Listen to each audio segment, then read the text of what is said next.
Hai Smart Traders and Investor, kembali lagi bersama saya Kadek Mertayasa di channel IYUK Nabung Saham.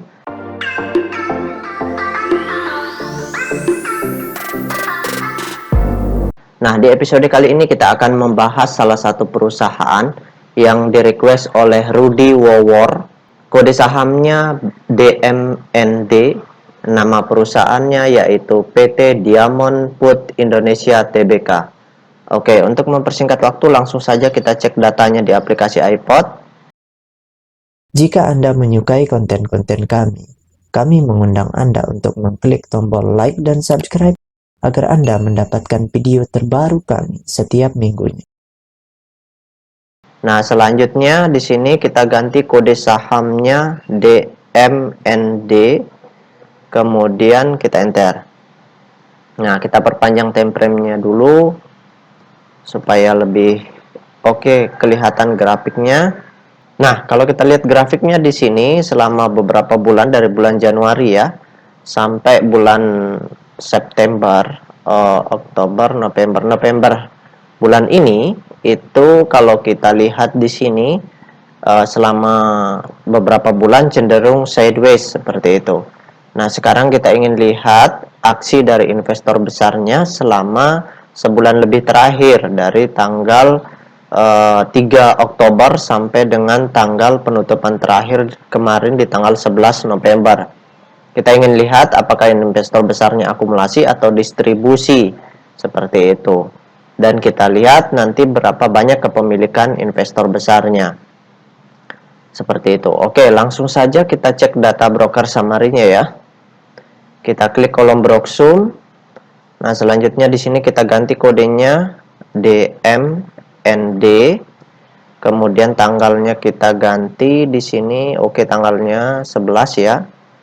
11 03 ya. 03 terus bulan Oktober 10 sampai dengan tanggal 11 November 2022. Oke, kita show. Nah, berdasarkan data transaksi atau data broker summary dari perusahaan PT Diamond Food Indonesia Tbk ini, kalau kita hitung total lot yang dijual dengan total lot yang dijual dengan total lot yang dibeli secara keseluruhan dengan menggunakan tools tambahan yaitu Detektor, maka dapat ditarik kesimpulan bahwasannya selama sebulan lebih terakhir dari tanggal 3 Oktober sampai dengan tanggal 11 November, di sini, di periode ini, investor besarnya itu cenderung melakukan aksi normal distribusi. Jadi mereka distribusinya di sini normal-normal saja, wajar-wajar saja seperti itu. Tidak terlalu besar, juga tidak terlalu kecil seperti itu. Oke, sekarang kita tutup data transaksinya. Nah, bagi rekan-rekan yang ingin bertanya atau yang ingin request, silahkan komen di kolom komentar. Nah, selanjutnya kita cek data peta kepemilikannya agar kita tahu berapa besar kepentingan dari investor besarnya seperti itu.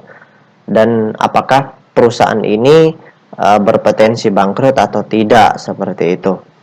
Nah, berdasarkan hasil riset yang saya lakukan dengan mengumpulkan data-data dari SRO Bursa Efek Indonesia dan data-data dari sebagian sekuritas, maka dapat ditarik kesimpulan bahwasanya perusahaan PT Diamond Food Indonesia Tbk ini 21% dari total 100% sahamnya itu telah dicetak dalam bentuk scriptless, dalam bentuk digital.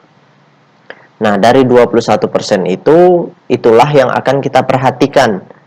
Jadi yang warkapnya yang masih ada sekitar 79% itu kita abaikan. Seperti itu. Kenapa? Karena itu tidak bisa diperdagangkan di pasar reguler. Jadi kita abaikan.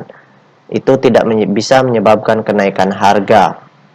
Nah, jadi dari 21% saham scriptless yang beredar di publik, itu kepemilikan investor besarnya ternyata di sini sangat besar sekali, yaitu 95%. Nah, ini artinya kepentingannya masih sangat besar sekali.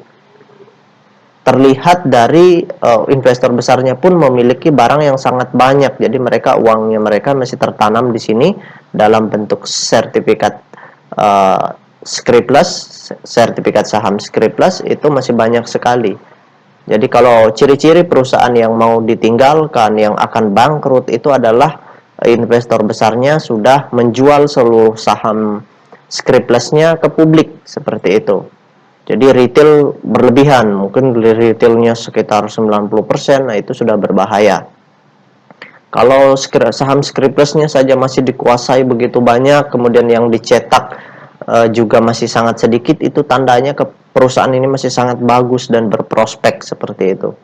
Nah, kemudian kepemilikan investor semi retailnya di perusahaan ini sebesar 3%, dan investor retailnya itu sebanyak 2%. Jadi investor retail sedikit di sini. Makanya ini pergerakan mereka aja yang naik turun gitu. Jadi mereka transaksi sedikit saja. Cenderung tidak terlalu banyak aktivitas di sini. Seperti itu.